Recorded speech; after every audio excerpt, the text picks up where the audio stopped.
we're going to run the model selection using the variables that we have selected. Okay, we have, here is our data. Okay, this is our dependent variable y. We are not going to use time because time was highly correlated with accounts, and we decided to keep accounts and get rid of time. So our x range is going to be these columns. So now we're going to run the stepwise macro, which is right here. And when you click, this will run only if you had enabled content. Otherwise, this will not run. So click that, and it opens up a box that's very similar to regression analysis. So we enter the y range, which is that. Then enter the x range.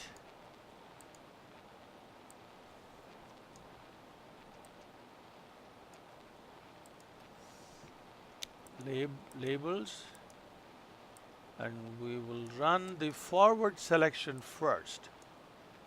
So we'll start our output here. So we're going to do forward selection, and we will use 1 for forward selection, so all size model will be included. So click OK. So we have the 7 variables. Time is not in, so this is the first variable coming in, accounts. And then accounts and advertisement expense, 2 variable model. And then potential, 3 variable model. Okay, and look at the p-value of the variable. So account, advertising expense, potential, share. Okay, shares p-value is that. Okay, now the 5th variable change, the p-value is now 12%. So if you're using 5% as your threshold value, you'd stop here. But since we entered 1, we are forcing all the variables to come in. Then we can decide how many we want to keep and how many we don't want to keep. And then the next one, and then the next one. Okay, so this is forward selection. Now let's run backward elimination. So you can go back to the stepwise. Now select backward elimination. If you use 0 for backward elimination, here all size models will be entered. So now let's change the output to that cell. Now everything backwards happens. We start with all the variables in it, and then we are removing the variable with the largest p-value, which is rating. And then the next largest p-value goes, okay, 37%. And then the next one is removed. Now at this point, the p-value is almost 0. The variable that was removed was accounts. So if you have 5% threshold, then you will stop with this step.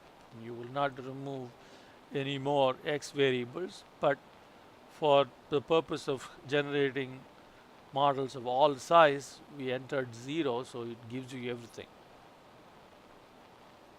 Then finally, the stepwise model. So select stepwise. Now this time we will use regular alpha to enter and alpha to remove as 0.05, and let's use that one as the cell, and it gives you step 1, step 2, step 3, and step 4. So this is the model that it selects: accounts, advertising expense, potential, and share.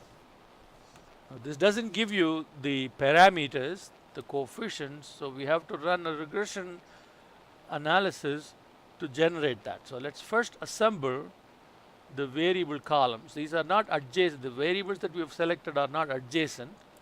So this is y, so that can remain as is. What we want are potential, advertising expense, share, and then we want accounts. Which is that. So now let's copy this.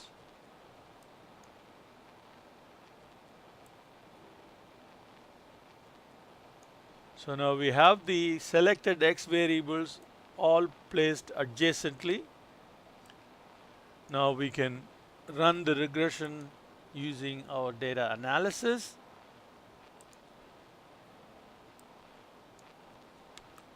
So Y variable is sales. Now the X range is the variables that we have selected, which are these 4 columns. Labels, and let's put the output range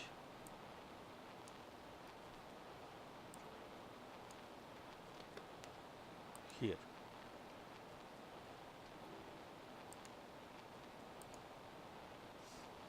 The variables that you have selected, okay, those are these and accounts. And let's format the regression output.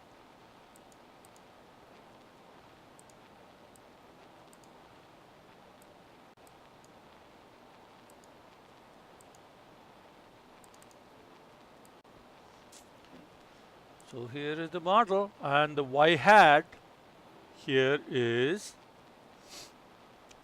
so through stepwise analysis we have narrowed down the independent variables from a total of 8 down to 4. So we eliminated one variable at the stage of multicollinearity, then we had 7, and from that 7 through stepwise regression we narrowed down to 4, and this model gives you 90% for R squared, and it is significant, and this is a good model with which we can do the prediction. So this is how you deal with large number of independent variables.